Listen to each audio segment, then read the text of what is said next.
Nah, hari ini saya memberikan satu judul Sehat Emosi ala Indonesia. Tentunya kita sering sekali mendengar ya terakhir-terakhir ini ada istilah kena mental.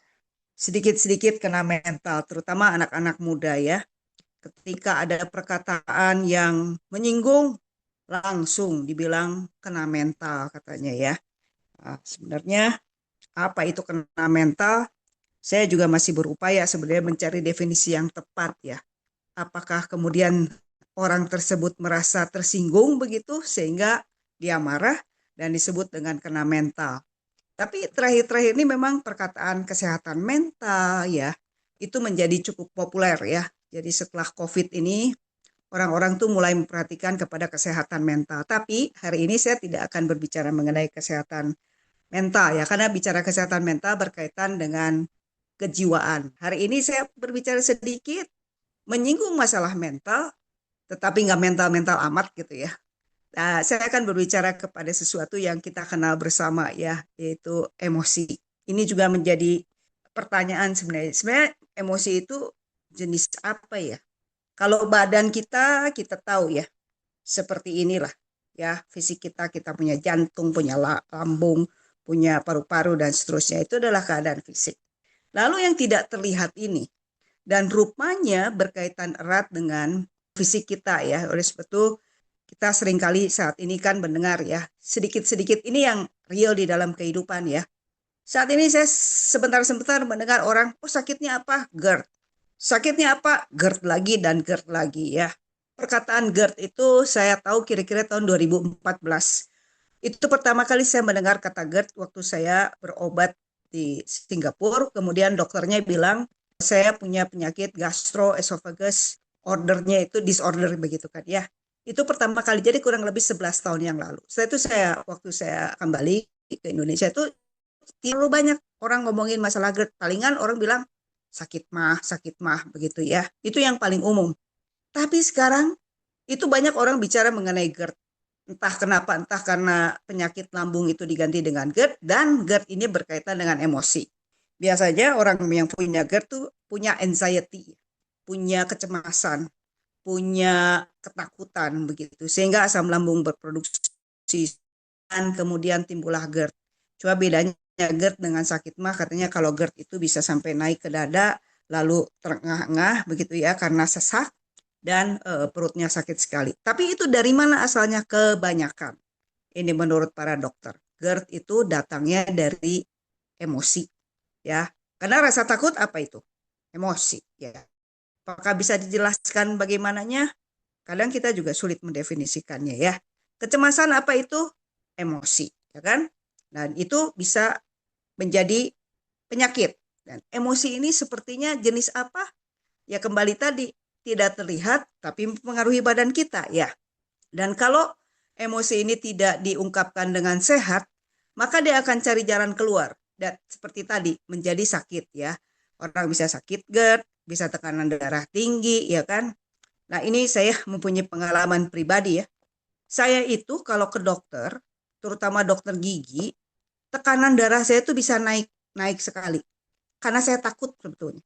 Takut, jadi langsung tuh ke akibat. Apakah saya penderita darah tinggi? Kalau dicek di dokter biasa atau saya cek di rumah, karena darah. Nah, itu emosi ya. Emosi yang mempengaruhi badan. Kecemasan, kemudian jantung berdebar-debar, itu juga sama karena emosi ya. Sudah cemas jantung, lalu sekarang insomnia juga menjadi penyakit yang populer. Karena apa? Karena sama, yaitu karena emosi ya. Dan tentunya kalau emosi ini tidak dikelola dengan baik, itu akan mengakibatkan penyakit kejiwaan yang menjadi parah sekali ya, seperti depresi begitu kan ya, atau bahkan mungkin skizofrenia. Jadi emosi itu penting. Hanya apa itu? Nah, itu di dalam kita ada sesuatu yang namanya emosi, dan emosi itu harus diperhatikan karena kadang-kadang kita hanya memperhatikan ini ya, kalau kita tubuh pasti kita perhatikan, kita makan yang baik, kita kemudian olahraga dan seterusnya. Tapi ini yang namanya emosi yang berkaitan dengan jiwa, dengan pikiran, ini kadang-kadang kita kurang memperhatikan yang ada di dalam ya. Dan kadang-kadang bahkan kita tidak mengenali emosi kita sendiri. Ya, ini yang saya temui dari banyak orang. Ya, dia tidak bisa mendefinisikan apa itu, tapi yang dia tahu cuma dia rasanya ada perasaan takut, cemas, that's it begitu kan ya. Nah, hari ini kita akan sedikit bersama-sama ya, saya juga sedang belajar gitu ya, membagikan bagaimana kita sebenarnya mengelola emosi supaya kita bisa menjadi lebih sehat. Nah, kenapa emosi itu penting ya? Emosi itu adalah sebenarnya seperti sistem peringatan alamiah begitu yang Tuhan berikan kepada kita ya. Jadi dia itu kan kayak berfungsi sebagai signal ya. Kenapa kita marah? Karena ada sesuatu yang nggak cocok gitu. Ada yang nggak pas dengan kita, makanya kita marah ya. Misalnya kita punya anak, anak kita tidak melakukan seperti yang kita inginkan. Contoh, anak berbohong, maka kita marah. Kenapa? Kata kita ingin anak kita tidak berbohong, tapi dia berbohong. Maka ada emosi yang namanya kemarahan itu akan keluar. Lalu kenapa kita takut? Takut itu kalau ada bahaya gitu kan, yaitu memberikan sinyal kepada kita rasa ini nih nggak pas nih, ini nggak beres nih. Contoh kalau kita lewat jalan tengah malam hari mungkin sendirian, kita ada rasa takut. Kenapa? Karena takut dirampok lah, takut mungkin bertemu dengan hihihihi, maksudnya hantu begitu ya. Itu ada rasa takut, ada bahaya begitu kan ya. Lalu kalau untuk rasa sedih, sebenarnya itu tuh untuk memberikan kepada kita itu jeda ya untuk istirahat dan refleksi. Sedih itu perasaan di mana kita merasa mungkin eh, kita capek gitu kan ya. Kita juga bisa merasa sedih. Kita merasa sesuatu eh, tidak seperti yang kita inginkan. Kita juga bisa merasa sedih gitu kan ya. Oh, mestinya saya bisa berhasil lulus sekolah dengan baik, tetapi um, ya mungkin tidak bisa lulus dengan baik. Kita ada rasa sedih, mungkin bisa bercampur dengan rasa marah ya. Tapi perasaan seperti itulah yang kita ketika kita merenungkan itu kita merasa bahwa jeda ya. Jadi kita berhenti dan kemudian kita memikirkan begitu. Kita merasa sesuatu yang kesedihan. Kemudian kalau rasa kebahagiaan itu sebenarnya satu signal di mana kita ingin rasa itu kembali lagi dan kembali lagi, happiness ya. Makanya banyak orang kemudian melakukan sesuatu berulang-ulang untuk mencari kebahagiaan. Ya, contohnya mungkin kenapa sih orang banyak pergi misalnya ya, misalnya entah itu makan gitu kan ya, entah itu mungkin jalan-jalan, sebenarnya yang dicari apa? The feeling of happiness ya, atau kebahagiaan itu. Dan ini biasanya satu rasa yang diberikan tuh supaya itu bisa dilakukan berulang-ulang. Nah, emosi-emosi seperti ini kita pasti mengalami ya, semua kita mengalami hal ini dan emosi itu eh, penting buat kita ya, karena tanpa emosi kita sulit juga tahu apa yang benar-benar kita butuhkan atau penting bagi kita. Jadi ini sesuatu yang ajaib Tuhan ciptakan di dalam diri kita ya, sehingga kita bisa tahu oh sebenarnya kita butuh ini ya. Kita sedih gitu kan ya, kita butuh jeda gitu. Kita apa takut, maka kita akan ada sinyal-sinyal yang akan diberikan juga dan kita akan melakukan sesuatu untuk prevent gitu kan ya. Tanpa emosi ini kita sebagai manusia itu tidak akan berjalan sebagaimana mestinya ya. Jadi kita mensyukuri Tuhan memberikan kepada kita emosi karena itu penting bagi kita. Nah, yang kedua, emosi itu penting karena emosi juga bisa mempengaruhi kita bagaimana kita mengambil keputusan. Ya, jadi penelitian menunjukkan bahwa ketika orang itu kemampuannya untuk kehilangan kemampuan untuk merasakan emosi, misalnya bagian otak tertentu itu tidak berfungsi ya, maka akan sulit juga mengambil keputusan ya. Artinya emosi itu bukan penghalang bagi logika ya, tetapi bagian penting dari proses berpikir sehat. Ada banyak orang begini bilang, keputusannya diambil secara emosional. Ini perlu kita kaji ya. Apa maksudnya? Apakah itu ketika emosional itu kemudian menjadi reaktif? Mungkin seperti itu ya. Tetapi sebenarnya kalau kita pikir lagi, keputusan secara logis pun, secara berpikir dengan logika itu perlu ada emosinya ya. Ini penting ya. Jadi emosi dengan logika itu sebenarnya tidak bertentangan ya. Dimana kita seringkali mempertentangkan kedua itu. Kalau orangnya emosian berarti dia tidak logis gitu kan ya. Belum tentu.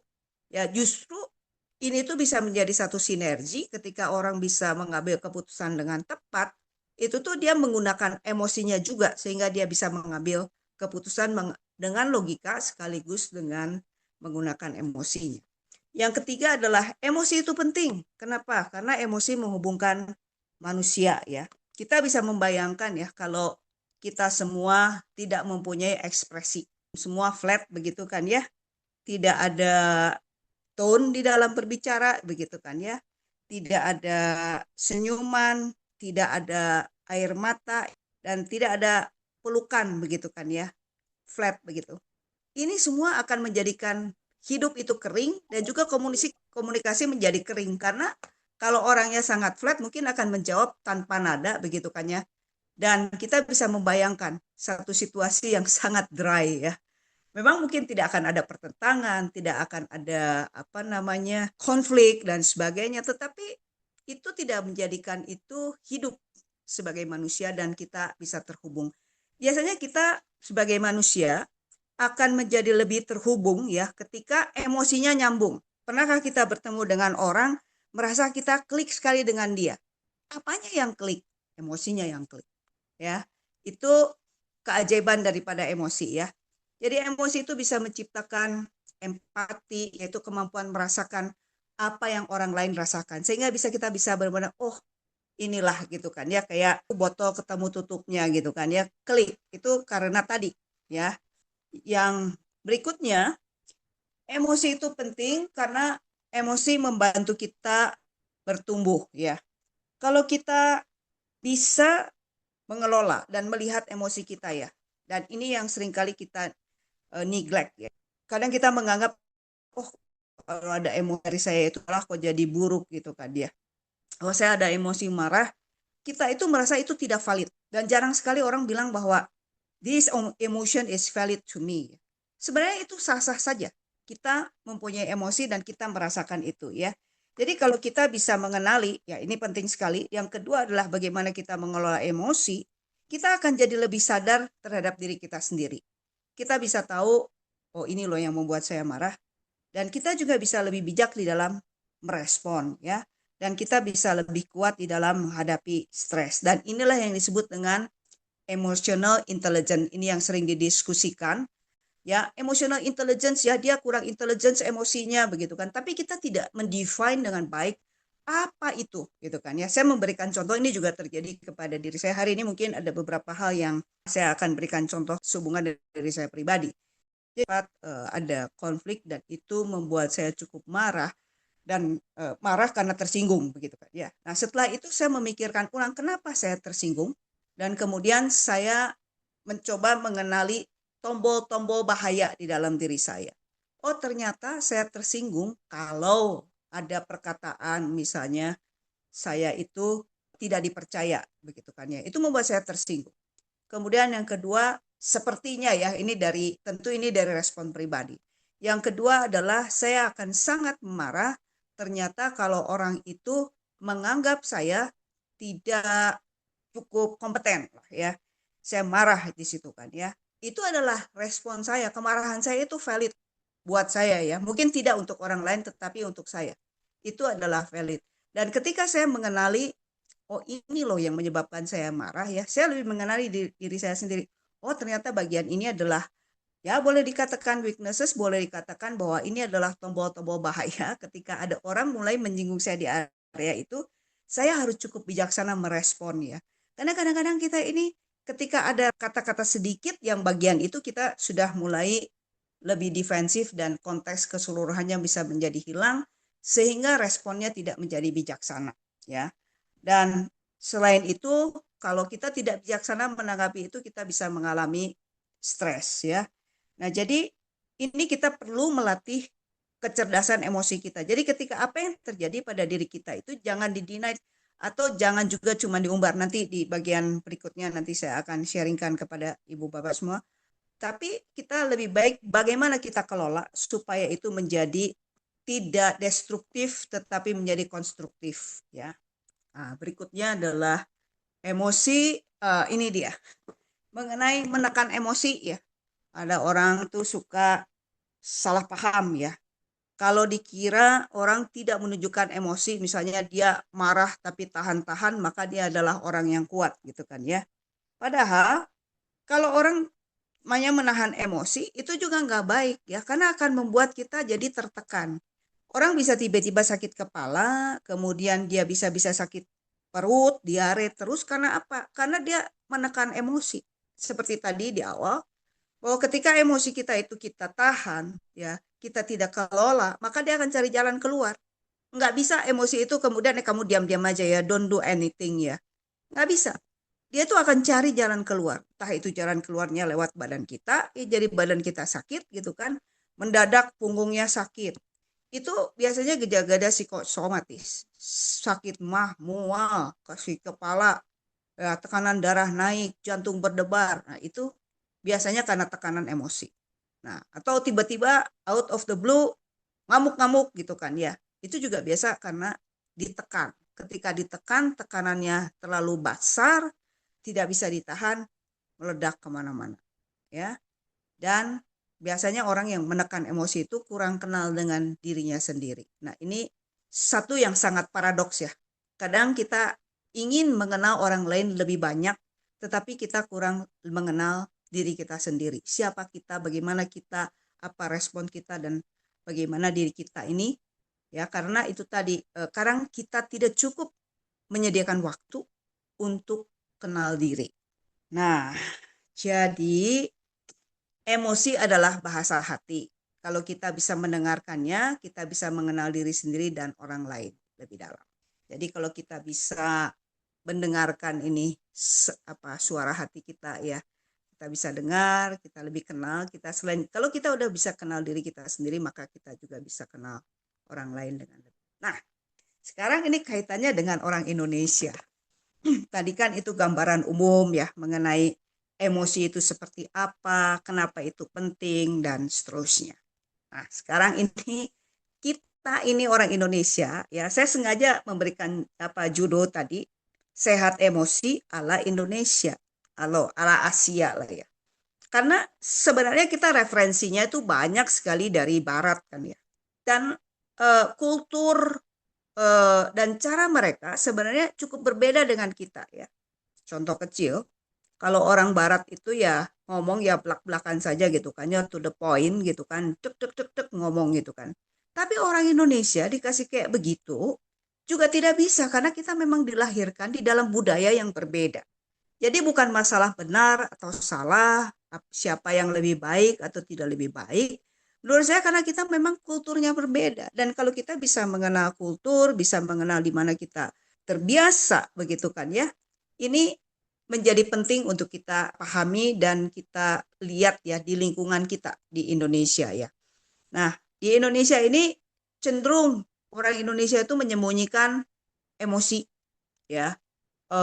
Kalau marah juga ini terutama mungkin kita yang hidup di Pulau Jawa ya, orang Sunda, orang Jawa Tengah ya, Jawa Timur mungkin agak lebih terbuka ya, Sumatera itu juga lebih belak-belakan. Tapi kalau kita bicara di dalam konteks budaya Jawa begitu kan ya, orang Sunda, orang Jawa Tengah begitu karena populasi yang terbesar ya, kalaupun Indonesia ini ditambah-tambahin gitu semuanya kayaknya untuk menandingi dua provinsi ini atau provinsi Jawa ya memang besar gitu sehingga sumbangan terhadap budaya pun besar gitu kan.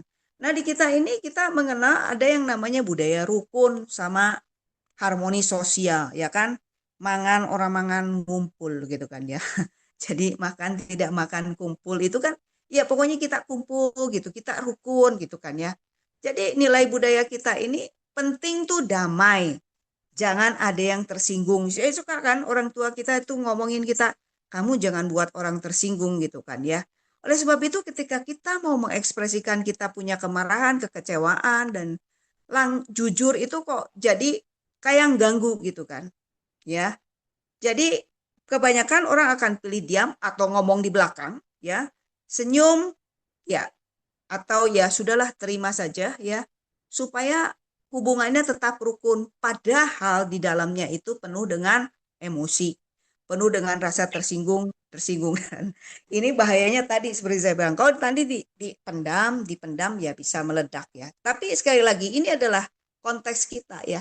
Kita ini sangat menjaga harmoni sosial. Jangan jangan ribut, jangan konfrontasi gitu kan ya. Ini adalah budaya kita. Yang kedua, ada kita ini kalau ngomong dengan orang yang lebih tua, kemudian dengan status yang berbeda, misalnya ini ngomong sama bos, orang lebih tua, ini direct, ya seperti menantang gitu kan ya. Dan ini juga sama, kalau kita melakukan itu, maka kita akan dianggap kurang ajar gitu kan. Ini memang ajaran kita demikian ya. Nah, ini rasa sungkan sama hierarki sosial. Kepada guru kita harus sopan, kepada atasan kita harus sopan. Nah kalau di barat enggak kan, mau sama bos sama aja boro-boro panggil bapak gitu kan ya. Dia panggil nama saja, sama mertua sama juga dia panggil nama ya. Kalau di Amerika tuh ya panggil nama gitu. Kalau di kita wah itu pasti sudah dianggap sangat tidak sopan ya kan. Dan kalau ada emosi yang mau disampaikan ya mereka akan sampaikan, oh sorry, I'm not apa itu, misalnya I'm not happy when you say this. Tapi kalau kita coba sampaikan di dalam konteks Indonesia, kita ngomong sama bos, maaf ya bos, saya nggak senang kalau bos melakukan ini sama saya. Wah, kayaknya itu akan dianggap is too much ya. Karena budaya kita yang demikian. Nah, yang ketiga, ini didikan dari kecil ya. Kita oleh orang tua juga suka dibilang, kamu jangan nangis, apalagi kalau laki-laki. Gak boleh nangis, kamu anak laki kok nangis gitu kan ya. Terus juga kamu kalau ini harus well behave, jangan ngamuk-ngamuk gitu kan ya. Nah, ini secara tidak sadar sebenarnya ini membuat anak menekan emosi ya, karena selalu dia sedih, dia marah, kita bilang kamu jangan lakukan itu karena ini nggak baik gitu kan. Jadi anak-anak kita mungkin saat ini sih lebih banyak anak-anak yang bisa cukup ekspresif ya. Tetapi budaya ini masih ada. Anak laki nggak boleh nangis. Anak laki harus kuat, ya kan? Kemudian kalau jadi anak, sepertinya mereka marah, begitu kan, kita langsung bilang, kamu nggak boleh marah, karena marah itu nggak baik. Padahal, kalau ini kita didik dengan baik ya, mereka mungkin tidak akan menjadi apa ya, nanti menekan perasaan, menekan emosi. Ya, banyak anak-anak sudah mereka tuh anak kecil itu ya, biasanya tuh kesulitan di dalam mengungkapkan mereka punya emosi, ditambah dengan keadaan dari guru ataupun dari orang tua yang bilang kamu tidak boleh begitu. Nah, ini kita harus sadari bersama ya. Bagaimana kita membuat anak-anak juga jangan tertekan emosinya karena mereka sudah sulit untuk mengungkapkannya. Terus ditambah oleh kita didikan yang mungkin ini akan membuat mereka lebih tertekan ya. Yang keempat adalah kalau kita nangis misalkan ya, kalau kita mengekspresikan perasaan, kita suka disebut baper. Ih, dia baperan gitu kan ya. Sebenarnya mau baper, mau lebay itu tuh sah-sah saja begitu kan ya. Jadi ini mengakibatkan orang menahan ya. Jadi takut gitu dihakimi. Wah, nanti gue dibilang gue nggak profesional kalau gue seperti ini. Wah, ini kalau saya kemudian mengekspresikan susah. Susah gitu kan. Nah, yang adalah bagaimana, oh ini mengenai faktor agama dan spiritualitas ya. Karena di Indonesia ini faktor agama sangat menjadi bagian penting di dalam hidup bermasyarakat. Maka selalu kan kita itu ditekankan kamu tuh harus sabar, harus rendah hati, mengendalikan diri ya. Baik nggak itu semua? Baik ya. Tetapi kadang-kadang disalahartikan dengan nggak boleh marah atau sedih. Jadi ini dua hal yang berbeda ya. Bagaimana orang sabar dengan tidak boleh marah, sebenarnya antara kemarahan dengan kesabaran itu lain sekali ya. Antara kerendahan hati dengan tadi ya merasa terhina begitu, itu juga berbeda sekali. Tapi karena ini bungkusannya agama, kadang-kadang mungkin entah itu ulama ya, entah itu pendeta bilang oh kamu harus sabar, kamu harus rendah hati. Akhirnya sama, upaya untuk daripada kita berupaya atau melakukan upaya pengendalian emosi, kita itu melakukan penekanan emosi. Nah, ini yang kemudian menjadi masalah ya, karena tadi ada paham-paham yang sudah dimasukkan ke dalam pengertian kita, ke dalam pemikiran kita, bahwa tadi emosi-emosi itu seolah-olah itu negatif ya. Kamu nggak boleh sedih gitu kan ya. Kamu nggak boleh marah. Kamu nggak boleh takut gitu kan. Tapi sebenarnya itu adalah emosi yang wajar yang kalau kita kelola sebenarnya itu menjadi baik adanya. Jadi tadi faktor-faktor yang menyebabkan di Indonesia ini kenapa kita cenderung sebenarnya untuk menahan emosi dibandingkan dengan mengelola emosi ya. Jadi orang Indonesia itu sebenarnya kalau di dalamnya mungkin seperti gunung berapi meledak-ledak gitu karena banyak emosi yang disimpan ya, tapi nampak luarnya itu tenang-tenang gitu kan ya, berusaha untuk selalu tampil baik demi guyup, demi kerukunan dan seterusnya ya, dan tentunya demi nggak dilihat oleh orang, wah ini orang bukan orang beragama nih, sampai dia apa misalnya emosinya meledak-ledak dan seterusnya. Nah, yang terakhir adalah kita juga kurang literasi emosional. Nah, bagaimana kita bisa menjelaskan emosi yang precise ya, yang tepat apa yang sedang kita alami. Kadang kita nggak bisa menjawab begitu kan. Halo, kamu sedang apa? Apa yang kamu rasakan? Orang biasanya mikir dulu, apa yang sedang saya rasakan ya.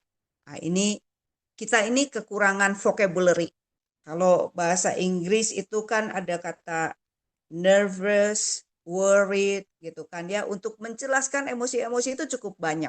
Kita ini ya paling takut, sedih, marah gitu kan.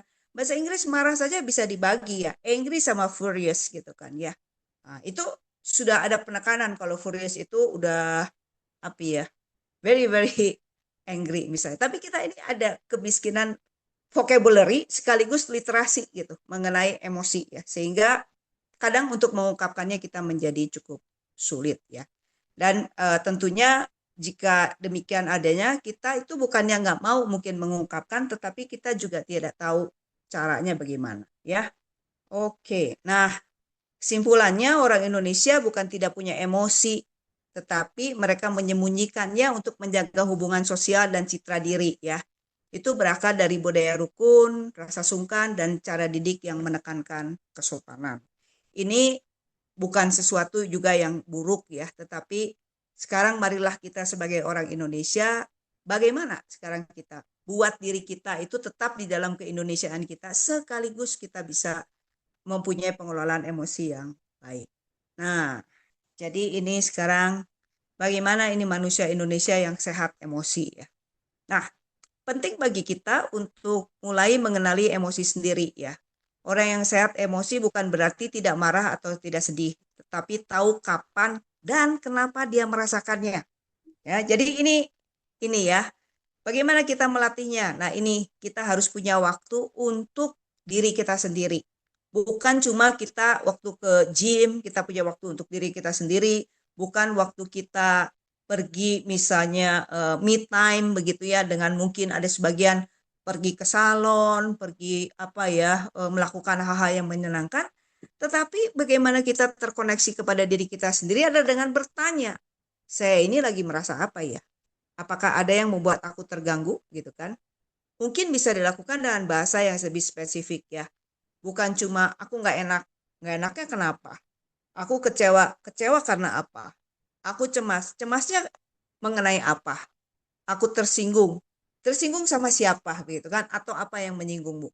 Ini tuh perlu dilatih ya, karena banyak sekali yang kita itu ya sudahlah me time, tapi me time-nya itu ya nggak terlalu mengkoneksikan diri dengan diri ya, perasaannya mah ada di mana gitu kan ya, atau emosinya ada di mana, kita nggak searching ke dalam ya. Jadi kalau kita ingin menjadi lebih sehat emosi, salah satunya adalah dengan bertanya ya, apa sih perasaanku gitu kan ya, dan itu didescribe, karena ini, karena seperti ini maka aku seperti ini ya. Jadi kita akan lebih punya self awareness dan bukan reaktif. Oke, mungkin kadang-kadang kita bisa reaktif, tetapi kalau kita udah ada aware nih ya, oh ini aku bisa tersinggung gara-gara ini, aku bisa marah gara-gara ini, itu akan membuat kita mempunyai penguasaan diri. Kita tahu, oh area ini tuh saya ada sensitif begitu. Nah, ini kita mengenal diri kita sendiri.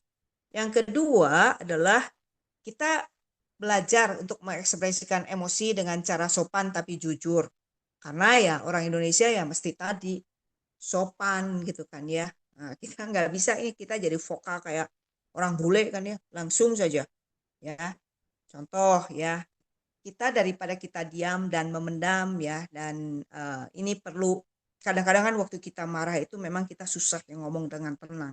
Tetapi kalau kita bisa tahan diri dulu gitu kan ya, kita bisa mungkin mengatakan kalau kita misalnya di dalam rapat ya, saya bisa bilang mungkin saya agak kecewa dengan hasilnya, tapi mungkin kita bahas lagi nanti ya.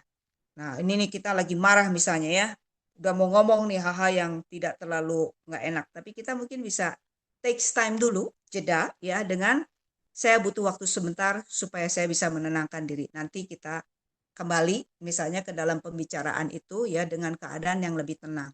Jadi ini tetap sopan ya, tapi jujur ngomong gitu kan. Ada hal-hal yang mungkin kita ingin bicarakan. Kalau tone bicara kita lebih pelan, lebih tenang, itu kejujuran itu ya, walaupun mungkin kejujuran yang sedikit menyakitkan itu biasanya lebih bisa diterima ya. Jadi kita eh, ya perlu dengan rasa hormat ya, kalau orang Jawa bilang itu tepos liro gitu ya. Dan kita juga bisa menjaga kesehatan mental dalam arti kita bisa mengekspresikan emosi kita sekaligus tidak membuat keadaan menjadi keotik atau konfrontatif ya, karena itu yang dihindarkan di Indonesia. Yang berikutnya tadi ya, perbedaan antara mengendalikan dan menekan emosi ya. Banyak orang berpikir kalau ini orang yang bisa menahan emosi itu kuat ya, tapi kadang-kadang kita menekan emosi itu pura-pura nggak merasakan apa-apa ya. Kemudian kita harus belajar sebenarnya untuk mengendalikan emosi ya, supaya kita bisa berespon dengan bijak. Misalnya kalau kita marah, kita sadar gitu kan, tapi kita bicarakan nanti saat sudah tenang. Nah, kalau ini bukan kelemahan ya, tetapi dewasa secara emosi. Nah, ini kan kadang kita tuh kalau makin ya, kemarahan itu bisa ditunda ya. Nah, saya mungkin punya pengalaman begitu ya. Jadi saya tuh kalau marah itu tuh bisa begini. Oke, saya tersinggung nih situasinya saat ini ya. Tapi nanti kemarahannya itu ketika saya memikirkan itu kembali, nah itu mungkin saya akan marah di situ ya. Jadi, tapi memang ini perlu latihan. Saya berbicara ini dengan salah satu psikolog, terus dia bilang memang ibu punya apa namanya, ada self controlnya. Jadi marahnya itu bisa ditunda, tapi memang ini kita perlu melatih seperti ini ya. Jadi kita kendalikan dulu, tapi saya akan marah pada saatnya. Ya, jadi marah pada saatnya. Tapi saya juga tidak berpura-pura, oh saya nggak merasain apa-apa ya, enggak. Saya akan bilang saya marah, gitu kan ya. Tapi ditunda supaya kita tidak menjadi apa namanya chaos karena kemarahan yang tidak terkendali. Yang keempat, kita bisa membangun budaya empati dan jujur ya. Eh, ini tuh perlu ruang yang kita bisa percaya ya, dan kita bisa mendengarkan orang tanpa menghakimi. Jadi ini perlu keterampilan di dalam mendengarkan ya, karena kebanyakan di dalam kita mendengarkan orang itu kita kadang-kadang sudah ada impresi dia mau ngomong apa nih, mau kemana nih, dan bahkan kita sudah menyiapkan jawaban-jawaban gitu untuk menjawab dia ya. Tapi kalau kita ingin menjadi orang yang konstruktif, ya, yang membangun, baiknya kita memiliki dua telinga yang mendengarkan tanpa menghakimi dan berusaha untuk memahami. Kita seringkali sekarang tahu ya, POV ya, point of view, point of view. Nah, ini yang perlu dilatih, yaitu point of view-nya dari sang pembicara. Kita bisa memahami pemikirannya, oh ini yang dia pikirkan, oh ini yang dia rasakan, sehingga kita tidak judgmental kalaupun mungkin menurut kita, wah kayak begitu aja kok dia merasa demikian ya. Jadi perkataan-perkataan seperti aku ngerti ya kalau kamu sedih karena hal ini ya, itu akan menolong ya, wajar kalau kamu marah gitu ya. Ini tuh membuat si pembicara merasa apa ya, encourage ya untuk hal tersebut. Oke, saling paham ya. Nah, yang kelima adalah bagaimana kita menyiapkan lingkungan sosial ya untuk emosi. Jadi orang Indonesia tuh gini, kalau mau ngomong ya, bahkan kadang-kadang perlu orang ketiga kan ya. Jadi karena apa? Karena mereka mau aman di dalam mengekspresikan ya secara keadaan sosial. Jadi kita harus bisa menciptakan ruang di dalam keluarga terutama ya atau komunitas dalam hal ini mungkin lingkungan kerja supaya kita nggak dihakimi. Nah kalau ini bisa terjadi maka itu akan sangat menolong bagi orang itu untuk bisa mengelola emosinya ya. Misalnya di tempat kerja pimpinan ya bisa atau manajer atau direksi itu bisa mulai dengan empati bukan dengan tiba-tiba memberikan misalnya teguran gitu kan ya tapi mendengarkan lebih dulu ya dan kalau lingkungannya yang aman ini pasti akan bisa membantu untuk orang lebih sehat secara emosi. Karena apa? Karena mereka bisa mengekspresikan, ya. Dan ini yang banyak terjadi itu kan biasanya itu karena mereka di pressure gitu kan. Akhirnya lingkungannya nggak nyaman buat mereka secara emosi, ya itu tadi membuat lingkungan kerja kita atau lingkungan keluarga kita tidak menjadi baik. Nah, kalau di sini kita juga bisa melatih kesadaran kita dan refleksi disebut mindfulness Nusantara ya.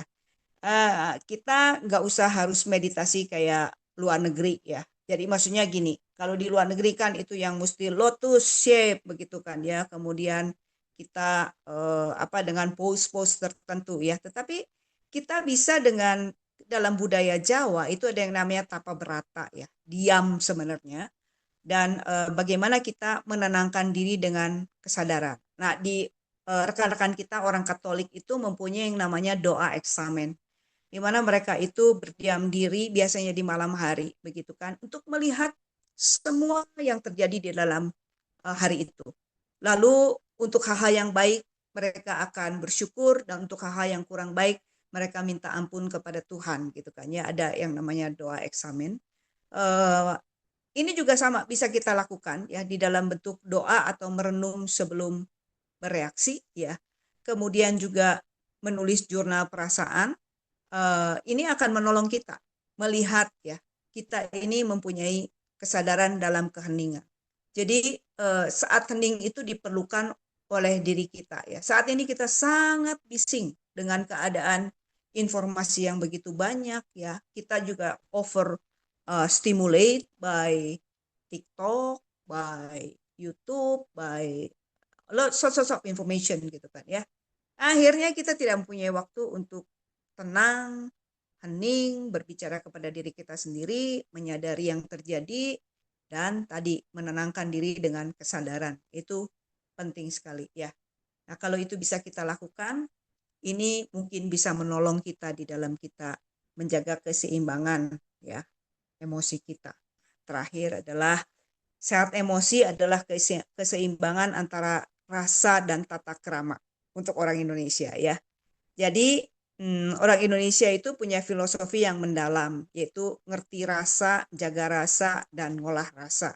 Artinya memahami perasaan diri dan orang lain dengan kesadaran dan hormat, dan menjadi sehat secara emosi itu bukan berarti bebas berbicara sesuka hati, tetapi jujur tanpa melukai dan sopan dalam dan tidak membohongi diri sendiri.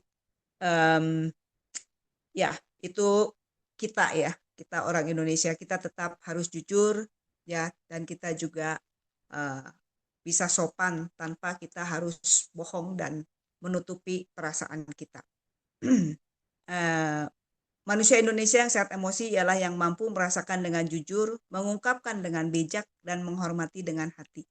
Ia tidak kehilangan sopan santun, tetapi juga tidak kehilangan dirinya. Ya, Ibu Bapak, itu presentasi saya malam hari ini. Di sini sudah ada pertanyaan-pertanyaan. Ini ada pertanyaan-pertanyaan ya. Waduh, banyak sekali ternyata orang yang emosi. Ya, ini mungkin saya akan jawab langsung ya. Malam Bu, ada pertanyaan bagaimana cara saya bisa tetap profesional dan rasional saat menghadapi orang yang selalu ingin menang sendiri yang bisa kita berdampak pada emosi kita dan apakah penting untuk mencoba menghindari orang seperti itu secara profesional atau cukup mengatur cara saya meresponnya karena tidak dapat dipungkiri emosi itu bisa meluap satu saat ketika ketika kita selalu menahan dan memakluminya. Ya, baik, terima kasih Pak Andri untuk pertanyaannya. Memang kita tidak dianjurkan untuk menahan ya, terutama di dalam dunia kerja. Tapi sekali lagi yang kita bisa lakukan adalah bagaimana kita mengelola emosi kita. Ya, kalau kita sudah tahu bahwa orang ini dengan karakteristik demikian ya, dia akan mau menang sendiri, kemudian dia juga tidak mau, kemudian mungkin kurang kooperatif. Yang bisa kita lakukan adalah pertama, tadi kita tentu orang Indonesia harus tetap sopan kan ya, tetap harus diomongin kalau kayak gini itu kan ya, di dalam tadi kalau Anda marah di dalam respon, maka harus mencoba dulu untuk ya dengan tenang dibicarakan gitu kan ya, ini loh saya nggak senang kamu melakukan ini, itu menurut saya sah untuk diekspresikan. Nah, kita jangan takut di dalam kita mengekspresikan eh, dalam tanda kutip ketidaksenangan kita ya, perasaan kita kepada yang bersangkutan, karena sebaiknya yang bersangkutan tahu bahwa Anda tidak menyukai perlakuannya kepada diri saya.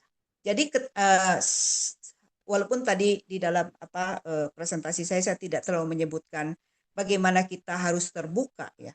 Keterbukaan kita itu perlu skill dalam artian diungkapkan dengan tenang, tetap jujur ya, tanpa kita kemudian harus membuat kita di dalam tanda kutip secara emosi lebih menderita. Karena kalau kita yang terus menahan itu ya tanpa kita menyampaikan kepada yang bersangkutan, mungkin orangnya nggak tahu gitu kan. Jadi tetap kita harus punya waktu untuk datang atau memanggil ya dan berbicara. Itu bersama-sama ya, disebutkan saja gitu bahwa inilah yang menyebabkan Anda merasa tersinggung karena ini. Untuk respon yang nanti akan terjadi kepada yang bersangkutan itu bukan tanggung jawab daripada kita. Kita penting untuk memberikan mengungkapkan perasaan kita, tetapi reaksi daripada yang bersangkutan itu adalah tanggung jawab dia dan kita harus siap dengan itu ya. Jadi bagaimana kita menanggapi itu, kadang-kadang kita itu kan punya ini juga, punya pengharapan ketika kita menyatakan itu orangnya akan bereaksi sesuai dengan keinginan kita. Mungkin tidak. Jadi ketika dia bereaksi, tidak apa-apa dia akan bereaksi seperti itu, tapi setidaknya Anda sudah mengeluarkan emosi Anda sendiri, gitu kan ya. Ini mungkin itu yang bisa dilakukan Pak Andri ya, terutama di dalam keadaan profesionalitas tentunya sangat tidak menyenangkan jika ada konflik yang sangat terbuka sampai kalau di Indonesia karena itu tidak diaksepsi ya, jadi konflik terbukanya gitu kan. Tapi ya dengan mengungkapkan perasaan, mengungkapkan emosi kita, setidaknya ya orang mesti tahu ya. Kalau perlu tidak di dalam hanya berdua begitu, tapi mungkin ada orang lain yang menyaksikan. Itu akan menolong ya. Begitu mungkin ya. Jadi itu yang bisa saya tanggapi ya. Kalau Pak Andri sangat marah kepada beliau, ya apa ya, sebaiknya diketahui lah ya, karena itu nggak baik gitu ya. Kemudian nih Pak Putra, salam dari Aston, salam kembali Pak. Perhotelan identik dengan teamwork dan gotong royong, namun dalam tekanan target revenue atau komplain tamu, kadang antar departemen justru saling menyalahkan. Bagaimana strategi membangun keseimbangan emosi yang bisa mencegah konflik internal? Salah satu yang paling penting adalah, dua hal yang paling penting adalah membangun trust dari tim ya. Kita bisa percaya. Bagaimana kita bisa percaya kalau kita saling mengenal satu dengan yang lain? Kita tidak mungkin mempercayai seseorang yang tidak kita kenal. Nah, bagaimana kita bisa mengenal? Perlu keterbukaan. Ya. Nah, keterbukaan itu akan terbangun kalau kita ini jujur satu dengan yang lain kan ya. Nah, jangan pakai pengungkapan di kita ini kadang-kadang kita tidak bisa mengekspresikan gitu kan apa yang kita rasakan. Kenapa ya? Karena memang kita dididik di dalam tadi satu suasana yang harus ditekan. Nah, mari sekarang kita sebagai profesional berusaha untuk mengungkapkan perasaan kita, mengungkapkan emosi kita itu dengan terarah begitu kan ya. Untuk membangun apa tadi? Membangun kepercayaan di antara tim dan keterbukaan. Jadi advice mungkin ya, mungkin Bapak nanti bisa pertimbangkan bagaimana kita membangun dan bagaimana kita lebih bisa saling mengenal ya, bukan cuman kenalan yang sifatnya permukaan, tetapi kita bisa mengenal emosi dia kayak apa, jujurnya apa gitu kan ya. Apakah kamu tidak eh, mempunyai perasaan yang dipendam begitu kan. Mungkin ada waktunya bagi kita untuk satu tim itu bisa saling berbagi di dalam artian satu dengan yang lain kadang-kadang tidak konflik terbuka. Tetapi ada konflik tertutup ya, pasti di dalam pikiran ini pasti dia begini lagi nih. Kenapa? Karena sudah judgmental dan kita tidak bereskan itu. Nah, kalau ada waktu bisa sharing bersama ya, membagikan masing-masing sebenarnya pengharapannya, eh, terus mungkin ada rasa terlukanya di dalam satu sesi begitu ya bersama-sama, mungkin itu baik ya. Jadi setelah terbuka biasanya kita bisa apa ya saling memaafkan. Lah setelah saling memaafkan mungkin mari kita membangun dengan kepercayaan. Itu mungkin yang bisa saya sarankan kepada Pak Putra ya. Nah, ini ada satu lagi dari Ibu Tiara.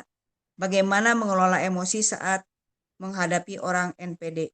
Kalau orang NPD Bu, sebenarnya itu kan memang ada ini ya Bu, sudah masuk ke dalam ranah eh, disorder ya. Em, jadi kalau kita sudah tahu bahwa yang bersangkutan adalah NPD, em, itu kita mesti terima dulu. Ini ada pasti ada apa namanya keanehan gitu ya, ataupun eh, tidak sesuai dengan ekspektasi kita. Jadi kita sudah tahu ini orangnya bakalan bereaksi begini gitu. Kalau kita apa tanggapin pasti akan menjadi kitanya akan menjadi exhausted ya, menjadi draining begitu secara emosi. Jadi kalau dari saya sih langkahnya adalah terima dulu. Kalau sudah ada penerimaan dari kita bahwa orang tersebut NPD ya, maka tinggal kita yang mengelola emosi kita gitu kan ya. Apakah saya mau reaktif terhadap dia karena kita tahu bahwa dia NPD, atau kita ya salah satunya bisa menjaga jarak ya, atau kita sudah dalam hal ini mungkin lebih tidak reaktif lah terhadap apa yang dilakukan ya. Kalau untuk memulihkan burnout memang Anda harus jeda ya, karena burnout itu kan kayak orang tuh udah kalau kebakar habis gitu kan ya. Nah ini sebaiknya kalau di dalam keadaan demikian itu tidak memaksakan diri, karena apapun itu kita itu harus cukup peka terhadap diri kita ya, dan adil terhadap diri kita. Kalau kita memang harus stop.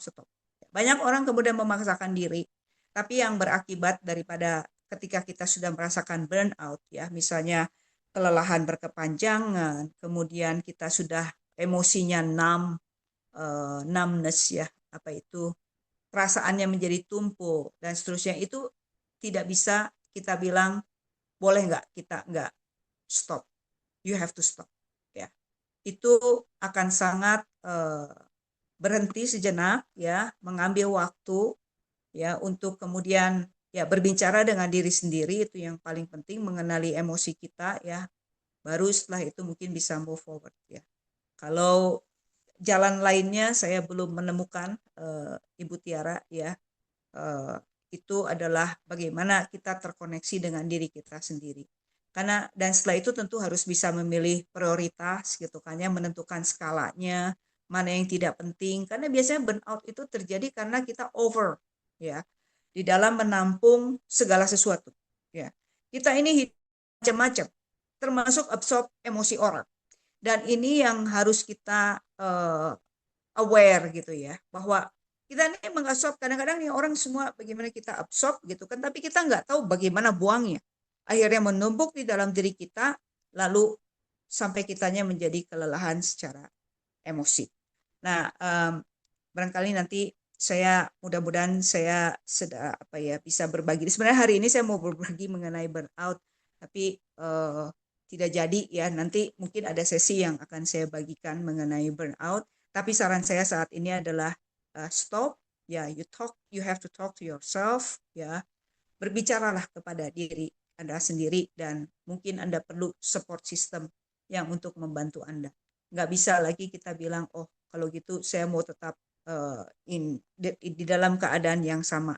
Karena itu tidak akan menolong baik secara profesional maupun menolong diri Anda sendiri, bahkan menolong keluarga ya, karena kita ini semua kan terkoneksi. Nah, itu mungkin yang bisa saya bagikan, yang bisa saya jawab.